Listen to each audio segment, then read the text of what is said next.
Being part of a mastermind has its innate benefits, one of which is gaining perspective from thought leaders in various industries. In today's episode of the Tech Leaders Playbook, we've done just that. We've put together a mastermind episode taking a handful of the best insights. This episode is jam-packed with valuable information you'll be able to apply immediately. Let's dive in. Like, what are 3 things you could tell us that you learned now that you're on number 2? It's a great question. Well, first one, I think when I was younger, Avitas, I thought I was smart, that was probably not a great idea. So the first lesson is to use other people's minds, other people's brains, and to do it soon. Like, if you give me a problem set now, man, I'm like, I automatically, who can I go to who knows how to do, who already did it? That was the big mistake early on. I mean, maybe it was ego, ignorance, who knows? That was the big one. The second one I would say is the importance of building a team, really. Like if you and I want to go start a landscaping business, like me and you. I was walking through Beverly Hills 2 days ago, actually, and I'm like, wow, there's probably a lot of money to be made here. I see some lawns there and they're not cut the right way, and there's probably, that zip code probably has a lot of money, right? You and I could do that, man, and we could make money fast. We'd be profitable in a week or two. I could do that in my sleep, right? And that's okay. That's very hard to do. But if you're going to build a large company, you have to be really good at building a team. So that was the second thing that I had to learn to do, is to assemble a great team of people. And that's hard. And there's a lot of stuff underneath that, by the way.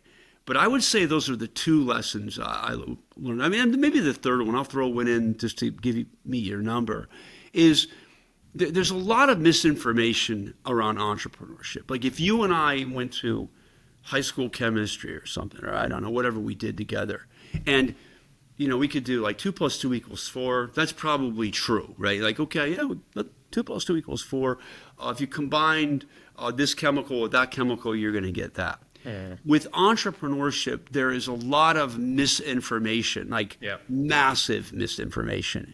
And I guess the third thing I would say is how important it is to get rich information from people and to who know what the hell they're talking about. Now, and I can tell very quickly, like a good professional tennis player could probably tell who's good at tennis, right? I can tell very quickly where people are on that curve. So getting good information is really important, just on the basic things, So would you say, Brian, surround yourself with the advice, surround yourself by business literate people, really good people that have done it, been there, Yes. done that, to guide you, Yes. right? Yes. Okay, so don't do it on your own, basically. And get people, I do. I want to throw a little commercial in there for the accountants. Let me throw the commercial in, and then we'll keep moving. And I know it sounds so basic, but I always tell entrepreneurs, look, man, you're gonna build a team. We want to go from our little Beverly Hills truck, you and me in a truck, doing our thing. We want to build it up. You need to build a team, but you really need a good accountant. And I like my accountants old, lots of gray hair. The hair's growing out of their nose, that type of thing. And ears. Yeah. Because they've seen a lot of pitches. They've seen a lot of mistakes that people make. So get a good accountant. It's amazing how often people get into trouble with payroll taxes and sales taxes and excise taxes. Basic things. They could have avoided it by I want my accountant old and grumpy. Love it. Okay. They should be. Yeah, but I would say, going back to your question, getting information from other people who are credible. I also have to say this, and I think you're going to get to it. I started an outfit called Inmates to Entrepreneurs 32 years ago. And we'll talk about it later. But one of the things is, I always want to get information, Avitas, from people who have actually started a company. I want to get information from people who have actually been in my place. And I used to say at SageWorks, man, if the guy hasn't made payroll, I'm not listening to him. Again, you got these. I'm sure he's a very nice guy. I'm using him as a metaphor, but you get these Tony Robbins type people out there in walking across coals or whatever, and you can do this and you can do that. But I'm like, I can tell talking to an entrepreneur whether they know what they're talking about. And the only people who really know that are people who have done it. Well, it's funny you said something, Brian. On my last episode, I was talking to a gentleman that was talking about, the whole, work from home and all this stuff. One of the things you see on LinkedIn now is people that have never run any business, have not paid someone, literally, what you mentioned, not one payroll in their lives, that will criticize multi-billion-dollar businesses because they chose to bring people back into the office, or they made a decision, whatever it may be. And to me, it's hilarious because I'm thinking, look, you want to show them the way, hire all of their people that they laid off that refused to come to the office, and then show them how it's done. Until then, shut up. Like, you haven't done anything, right? Yeah. You've read a book or two, you've made a couple $100, and now you think you could, tell the world how it's done. That's the funny thing. You see 23-year-old coaches. I'm thinking, what are you coaching me on, right? Life coaches that are 23 years old. So that's where the old, wise, gray, grumpy comes in, is like, look, man, work with people that have been there, done that, not just know what to say and just say it, right? Or to how to criticize others that have done it because they don't believe in their strategy. So here's the thing. I'll give you a good example. There's so much misinformation out. Well, if you do this and you do that and that, the idea that you can go build this big enterprise like in a year or 6 months, it is total fiction. It really is. I guarantee you, if you look at the Google guys or I know Musk. I just read his biography. It's really interesting. It takes time. Yeah. The whole idea with the media or popular press or popular culture, like, do these 10 things and you'll be successful. I hope that happens to me. Yeah. It has never happened to me. So I guess the third and fourth lesson are combined, which is give yourself some time. You need time to be successful. Absolutely. I don't know anyone who just wakes up and builds $1 billion company in 2 or 3 years. It just doesn't happen. What leadership philosophies do you have, or do you kind of teach in this fast evolving tech space where every day something's changing, right? There's companies that could go out of business because of AI. There's startups that I know that I like the founders. I'm an investor in a lot of AI startups. I like the founders. I like what they have now, but I sense that they are 2 releases of ChatGPT away, or some other AI product away from being gone because they won't be necessary. Like, what's some leadership philosophies you use to stay current, be cutting edge at the same time, operate a business? Yeah, my son is getting his PhD in math, and he, obviously he's my son. I love him, and I'm goofing around a little bit. But I say, look, you're very smart, but you have no wisdom. But sometimes he pulls some stuff out of his butt, I gotta say, and I'm going to answer your question specific. I'm going to give you nail this for you, right? Or more importantly, for your listeners, right? Sure. But he goes, one advantage, Dad, you might have is the fact that you ran blue-collar businesses before you did tech. And I'm like, wow, this dopey kid, he's right.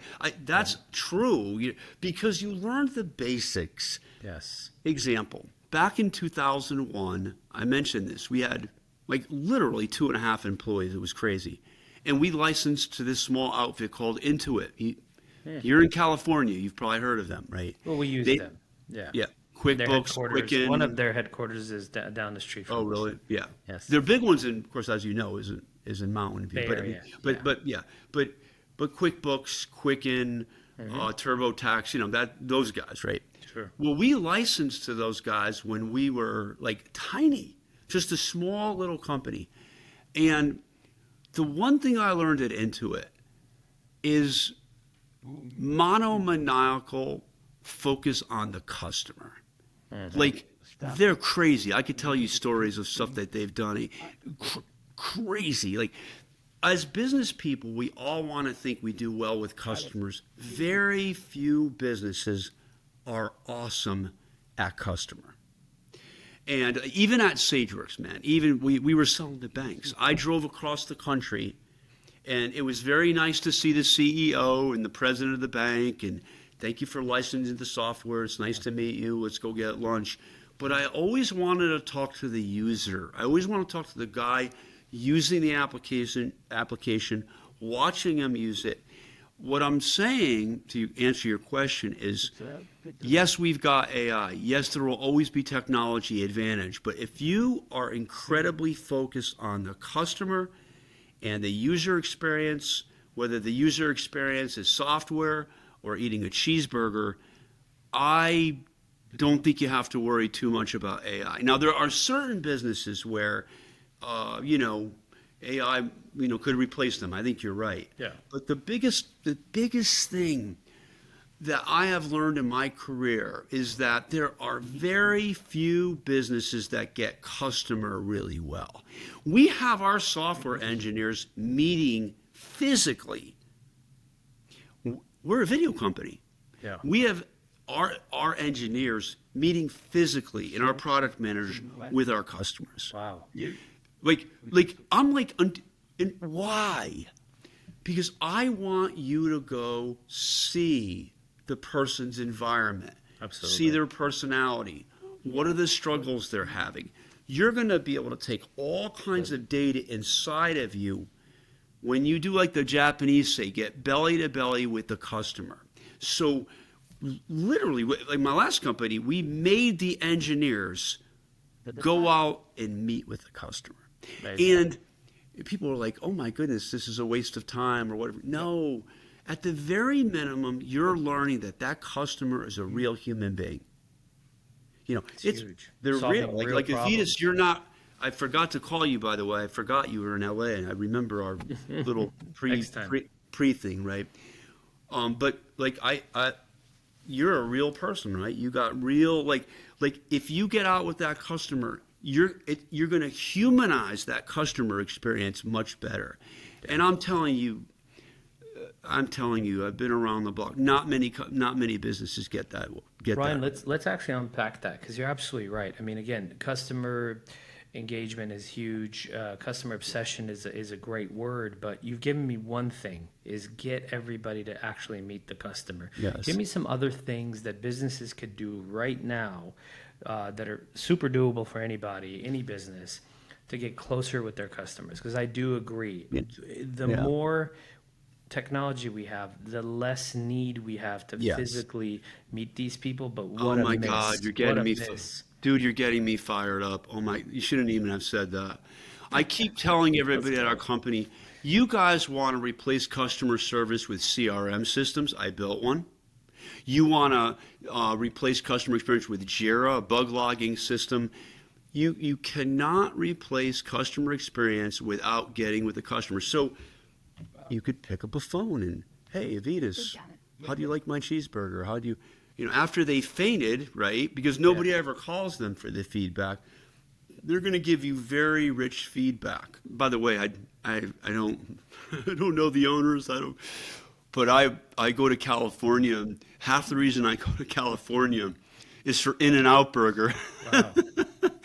My son and I were there last week. We went like 3 times, and just think of you're a California guy. You know Yes. the outfit, right? Is you go there and it's like, oh my goodness, it's friendly, it's responsive, it's quick, there's somebody behind that business, whether it's Chick-fil-A or In-N-Out Burgers or any great company that is getting rich feedback from their customers and also doing something about it. So pick up a phone.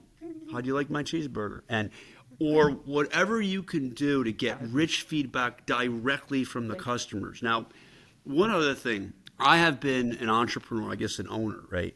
Yeah. I'm interested in what the product manager has to say about the product. That's interesting. I'm very interested in what the customer reps have to say about the product. I'm very interested.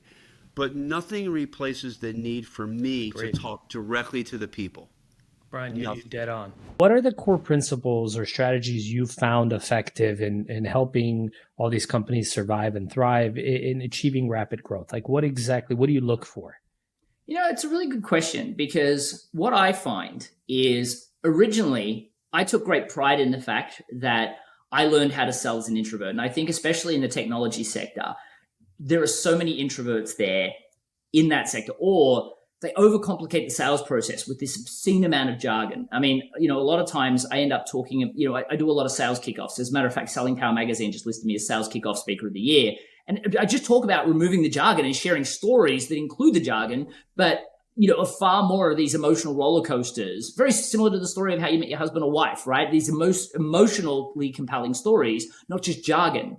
But truthfully, I think that if you start with sales, you've kind of already lost, right? Because if people see you as a commodity, like there's probably a lot of MSPs that, that are listening to this. And I find that MSPs, they go in and they just start talking about technology, and they're just like every other MSP as far as the vendor's concerned. So they're forced to fight on price.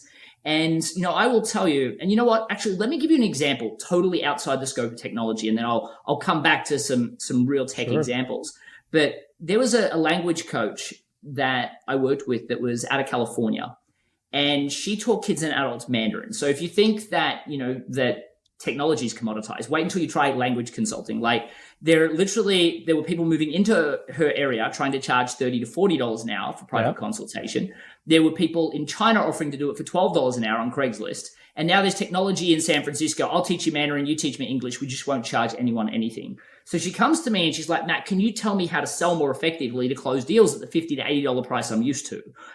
And I mean, she was losing current clients. She was struggling to get new ones. And I said, look, let's first avoid the battle altogether. So what I did is I looked at all the clients that she worked with over the years. And what I realized is there were two people specifically she helped with far more than just language consulting.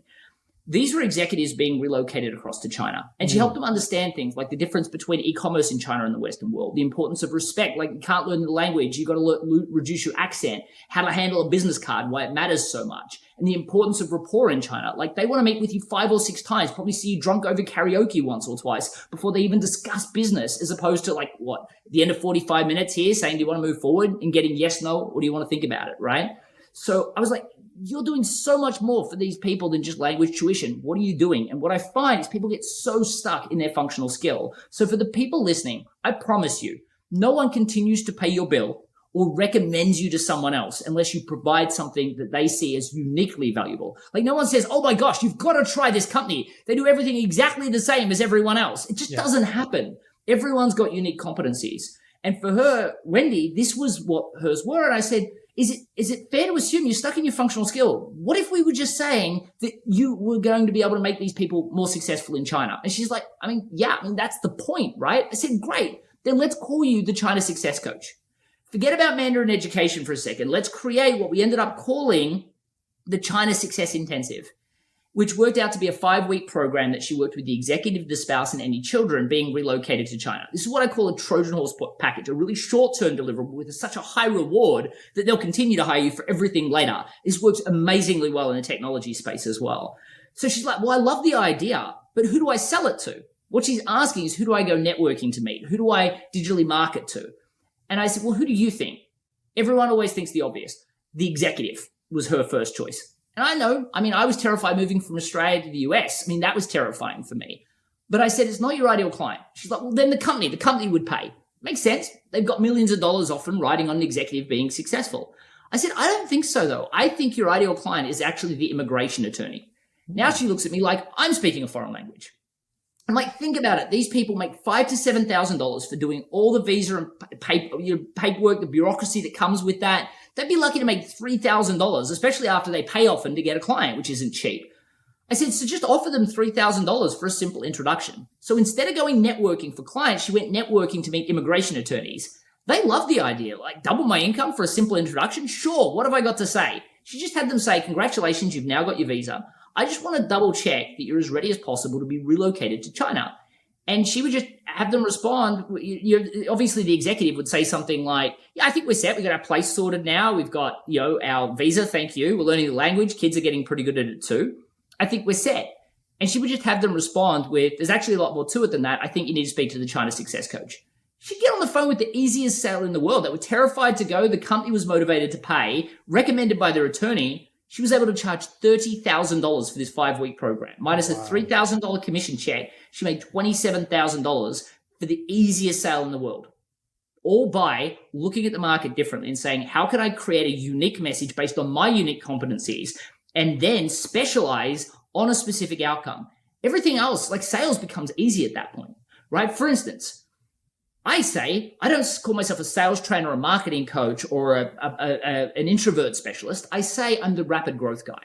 When I've worked in the MSP space, I had one guy that, really, he was just amazing at helping people understand that when you're going through growth through acquisition, you can't keep your cards close to your chest. You've got to get the CTO involved. Otherwise, there's licensing issues. There's, the CTO might have spent this whole time building a moat around the business. And next thing you know, he's got to find out he's got to build a superhighway between multiple different locations. So because of that, he called himself the acquisition lifeguard, right? Because by doing that, he was able to target CEOs that had growth through acquisition mindsets, like accountants that want to grow through books of business or manufacturing firms. So what I find is if you can create a unique message, then you can go into a networking room, and instead of saying when somebody asks you what you do, I'm an MSP or I'm in data security, you can say I'm the acquisition lifeguard or I'm the downtime assassin or something like that that gets people to go, wow, that's interesting. What exactly is that? And that's the point. Once they ask, all of a sudden they have interest that they wouldn't have had when you say I'm from technology. And then how you respond to that is important, but having the opportunity to do it because they genuinely care and they asked changes everything. What are some common misconceptions of introverts specifically in sales? Yeah, absolutely. So let's talk about what introversion is first. I think that's probably an important thing because, it's funny. A lot of people just don't know the answer. And actually, that's one of the biggest misconceptions is most people think introverts can't sell. So what was really interesting, I spoke at the AA ISP Leadership Summit and, then I got asked to do this retreat for all the higher level leaders. And I just thought it'd be fun to ask if they were introverted or extroverted. People just didn't know. I mean, some people wrote introverted, some people wrote extroverted. Terrifyingly, some people went, oh, I was introverted, but don't worry, I'm not anymore. Like it was a disease that they had to recover from. The fact of the matter is, Zig Ziglar was an introvert. So if you think you can't sell or public speak, he did both pretty well, right? Now, if you think you are pretty bad at small talk, not that it's needed in sales anymore or networking, but the truth is Oprah Winfrey and David Letterman are both introverts. So, right, if you think you can't network, Ivan Misner, the founder of BNI, the world's largest networking group, also an introvert.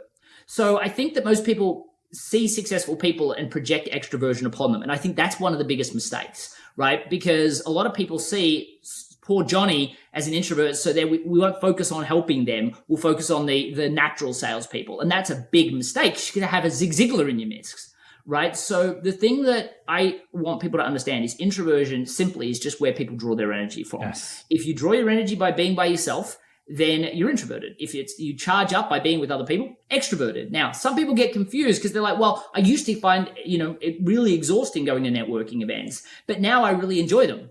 Yeah, but are you tired afterwards? Not as much. Like I know that but when I first went to networking events, I found them mentally draining before, during, and after because I'd ruminate on what happened. But now I love my time networking. Doesn't mean I'm going to the pub with everybody afterwards, but I enjoy my time networking, but I am still a little tired afterwards. Not as much, but a little. It sounds like for an introvert, for an introvert, it's like you're on during that time frame. Even if you're enjoying it, you're on. So when you're done, you're tired and want to almost de-energize or recharge by being alone.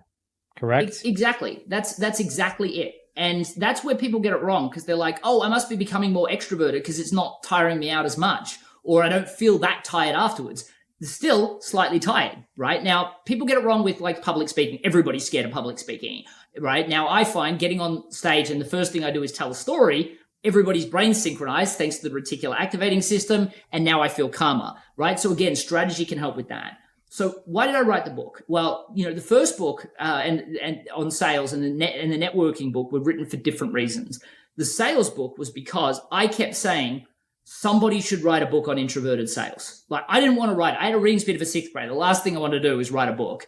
But I kept telling high-level influencers that I knew that somebody should write a book on introverted selling, and nobody thought there was a market for it. And I was like, how can this be? Like I'm speaking from stage, and people keep coming up to me going, Matt, I had no idea as an introvert that I could sell. Thank you so much for sharing this. And I'm like, there's thousands of books written for extroverts as far as the world's concerned. This is the only book on the market.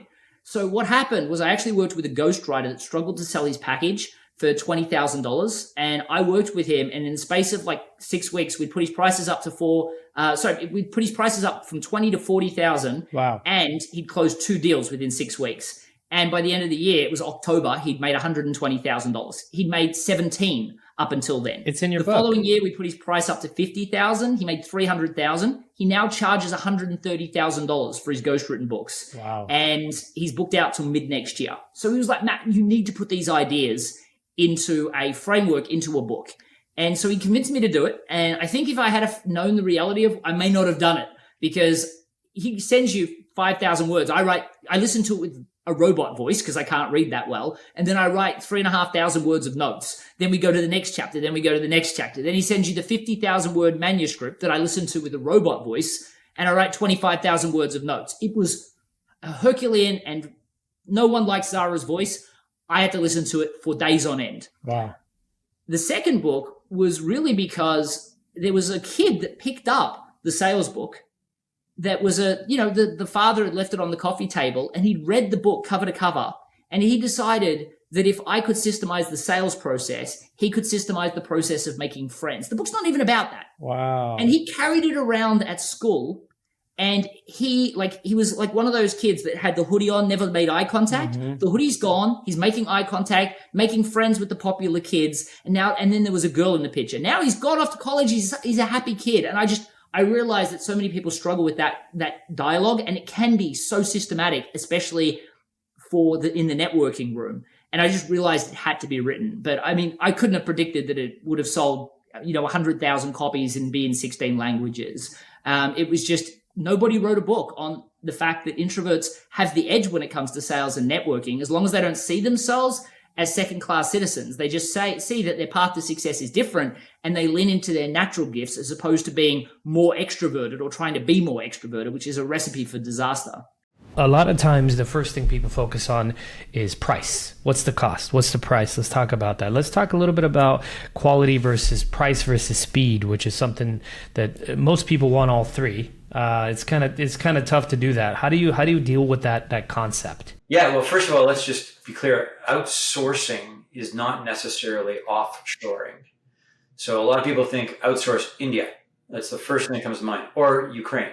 And it can be anywhere. It can be right next door. It could be like just downtown Los Angeles. There's probably 100 of them. So it really is a question of looking for speed to deliver an expertise that you don't have in-house. That's what you're ultimately doing it for. Trying to do it to leverage foreign exchange or cost in another country often ends in bad outcomes. And trust me, everybody's got a bad outcome story in outsourcing, me included. So, and not through a company I'm doing right now, but certainly in my experiences as a CEO of a tech company. And so I call it the trilemma, really. You've got three things, like you said: speed, quality, and price. You can only pick two, right? And we don't recommend going for price first, because you end up rewriting or redoing what was built, unless you get really lucky. What we recommend is going for quality first. Once you have quality, it enables speed, because if you've got somebody who's built what you're doing in your tech stack and they've done it 10 times, they know your domain probably better than you do, and what nuances of product to build. They're contributing to the team instead of drawing from the team, where you're trying to teach them about the business and the business logic, or the rules of healthcare and HIPAA, or the rules of finance and charter banks. So it's really, if you get quality, you're going to get speed, and getting quality at the speed delivered is a question of how long it takes you to find that team. So that's where I go. And if you go for speed and price, that's the worst disaster. Talk about tech debt, right? You're just asking for it, basically. Yeah. How do you, what advice do you have for these folks that need to get something built quickly, but price is a major criteria? Should then they not worry about quality right now, and maybe they set that aside and just focus on price and speed? Well, that's what you end up doing when you're hiring your first team anyway. You're really looking for full stack developer, more generalist kind of profiles, who can get shit done, and they'll bootstrap. They'll work for craft dinner and some equity, and that engineer that gets you the MVP or at least POC, the proof of concept product, is not going to be the engineer that through which you're going to scale. Sometimes you get lucky, and that engineer has the capacity to become more of a staff and CTO.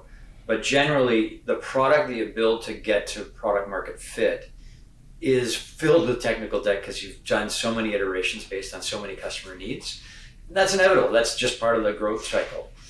Eventually, that technical debt is too much of a burden on the system, and you're doing more tickets from client, from bugs and everything than you are actually building your product. At that point, you've got to decide what you're going to do. And that's another reason that you might want to outsource, because you've got to maintain your existing products, and your engineers are the best ones to fix those problems on an ongoing basis.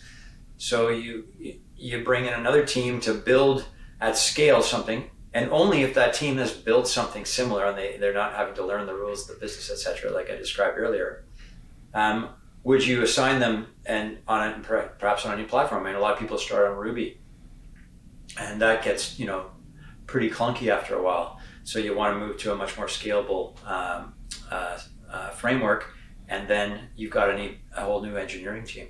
Then you bring over those engineers that you want to keep into the new system, and hire potentially replacements for the ones you don't. Nice. And that is often the case. So, but going back to your question about price again, I've seen it where you get lucky. Like we have a database of engineers all over the world, including in the United States, and or engineering companies that have engineering teams, and it's the trade-off, right? Like you definitely don't want to waste any time having to build something and then have your team rebuild it. You're just adding more technical debt later on. So getting that high quality will deliver a speed and a pace to the refactored product that you actually can get and take to market at a much higher quality and much less technical debt, which is what you're ultimately trying to get rid of because of doing this refactoring. And what does Outforce specifically do? Is it working with companies like HireCloud who, let's say, have engineers, and you become a broker, a vetted broker of these organizations? How does it work? Yeah, so we only work for the client's interest in selecting an agency. So we don't take any money from any of the agencies. Otherwise, that could diminish our independence in the perspective. And we basically walk them through a whole vetting process, which we do all the heavy lifting on, to get from hundreds of companies to whom we would ask if they would like to submit for what the client needs to get done. And this could be project, staff augmentation, whatever it is. And then we vet the teams that are presented before we let the client look at the agency. If an agency with the right credentials, they've done many projects in the space, they work in the same tech stack, they've got bench strength in the tech stack. But if they're submitting crappy candidates, they're off the list. I mean, clearly they're just their score will indicate that they're not going to be shortlisted. And the score, what we do is normalize all the data from all the different variables of quality of each of the line item contractors from that agency that are submitted for this project. And so what we narrow it down, quickly get them to is about the top 10 that they want to do some deeper dive and due diligence on. And that would be checking on their communication skills, references, etc. And then that might bring it down to 5.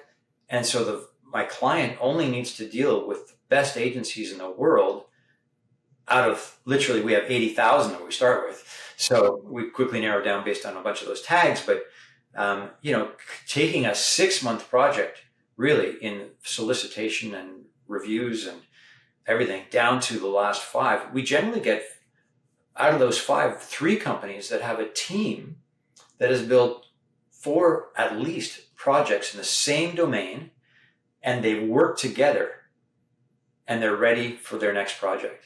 That's the gold, because you get 1 + 1 in engineering when people have worked together is 5 times productivity. So you get a whole team, like it's hit the ground running. Let's talk a little bit, Sean. A lot of companies are struggling with what I call FOMO, and specifically AI FOMO. right? Everybody wants to be a part of it. They're reading stories, they're reading articles, they're listening to podcasts that you're either, AI is part of your strategy or AI will replace you, right? This is the thing. And the truth is there is some truth to that, right? You have to embark on this AI journey early enough so you can get the learnings early enough. But that all being said, tell me why we shouldn't necessarily immediately jump on the bandwagon of hiring data engineers or data scientists or AI engineers to take on projects for us. That's a really good, and that is a phenomenon that's happening. You're absolutely right. I guess it's people, and I saw this a lot.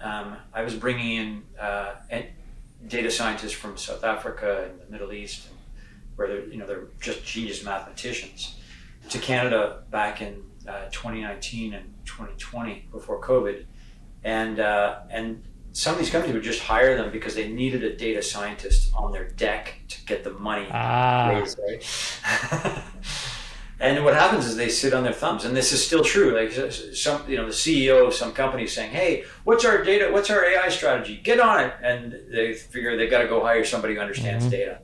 And that's a data scientist, right? Well, guess what? Data scientists work really well when they've got lots of good data to work with. But if they don't have the good data to work with, you spend $350,000 a year, and someone's on their thumbs. That's not a good use of funds. So my recommendation is they do a data audit, and they use contractors to do that. That they actually come in with a blend of expertise. It's kind of like a startup, right? When you're starting a company, the typical motion is you go hire your buddy as an engineer because you trust your buddy, and that guy was really good at computer science, and I was really good at poli science, so I'm not the right person to write the code. So the same thing with engineering. It's and you build a proof of concept. There's another way to do that is to go hire a contracting company. You don't have to give them any equity. They'll deliver with that contracting company fractional use of a senior architect, fractional use of a senior UX UI person, fractional uses of a DevOps and a cloud architecture. So you get this whole gamut of really senior expertise for which you're only needing and only using a fraction of their time. And then once you build out what you actually need to build, then you put the heavy lift into DevOps and front-end engineers and everything else you need, and you can hire them. So it really master plans a hiring strategy based on what you actually want to build. Same thing in data. Don't go in with a data scientist who has no data to work with. You need someone who can do data operations, data architecture. Maybe you just need a statistician, right? So there are some boutique firms out there that do data audits and then can give you that strategy for the cost of one data scientist. You get 5 people who are all experts, fractional use, and then they deliver to you in a nice little box the plan for execution on your data, the 5-year plan, and who you need to hire and when. It's way cheaper and gets a much better result. In other words, don't let the tail wag the dog, right? Yeah. In this case, you got a pitch deck issue, which is if at most a tail, and it's going to wag the dog into making bad decisions, and it's not necessary. You want to put something on your deck, get an advisor, right? Get an advisor who's an expert in that world. One they'll guide you to, maybe they'll allow you to be on their pitch deck. I'm on quite a few pitch decks, and I've done my share of advising. Sean, interesting question for you. How do you define success beyond just revenue growth in a company like yours? Like for us, one of the things we did is talk about data. We looked at 5-6 years of historical hiring on our executive search side of the business, and we did some growth analysis in the people we placed and how long they stayed. So for us, we were proud to say, hey man, our people stayed 2.3 times longer than the industry average, which in tech isn't that impressive, but it's still very impressive, right? And I think we found out that 35% of those people had gotten promotions within a year. So these are all small signs, well, they're big signs of long-term success. That's how we measured how we're doing as a kind of a middleman almost, right? Mm-hmm. How do you measure and gauge if you're truly making an impact in your type of business? It's all about execution. I mean, you can say anything you like, but execution is the measurement of success. And for me, the reason I built this company is because I had suffered the pain of outsourcing, and I didn't want anyone else to suffer that. So my mantra is, I don't want any entrepreneur or any company to waste time talking to agencies that are a waste of time. And an agency that is a waste of time could be a really good agency, but they just don't have the right people. There's many ways that these can be the waste of time. That is not the best use of your time. Best of use of your time is to take a short list of the best agencies and figure out which one fits you the best. So that's number one in terms of my mantra, my sort of mission. In terms of what is success measured, the average success rate of an outsourcing project is similar to hiring. It's less than 50%, right? Yeah. So we've got a 98% hit rate. And the reason we only have the 2% off is not because the team wasn't good and didn't execute.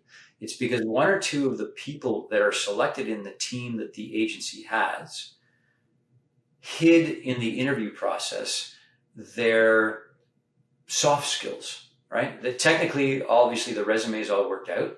But in terms of the interview process, because we generally do a team interview process so they can understand the dynamics of how they communicate, not just with you, but also with each other.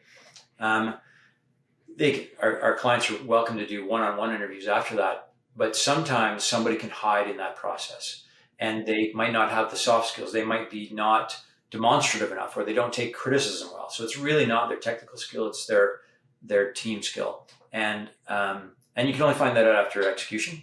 So what's nice about it is we always select companies that have enough bench strength in the tech stack that we know we can replace, let's say, Juan with Carlos, right?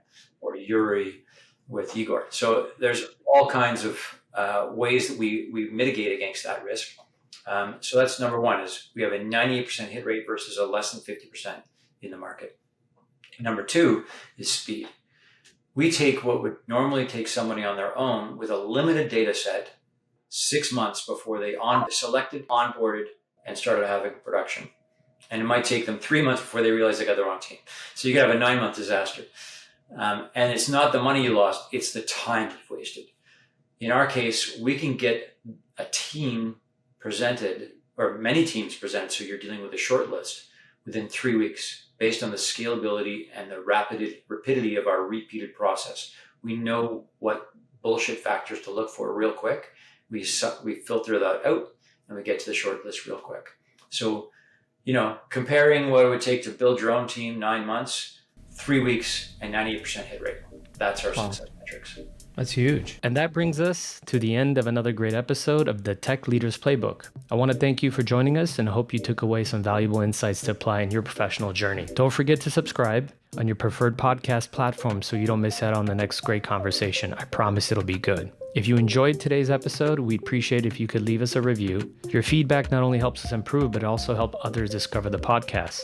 Better leaders mean better working environments. Better working environments leads to happier people. Remember, a rising tide lifts all boats. I'm Avita Santoblian, and this has been the Tech Leaders Playbook. Keep leading, keep learning, keep giving, and I'll see you on the next one. Until then, stay inspired, my friends.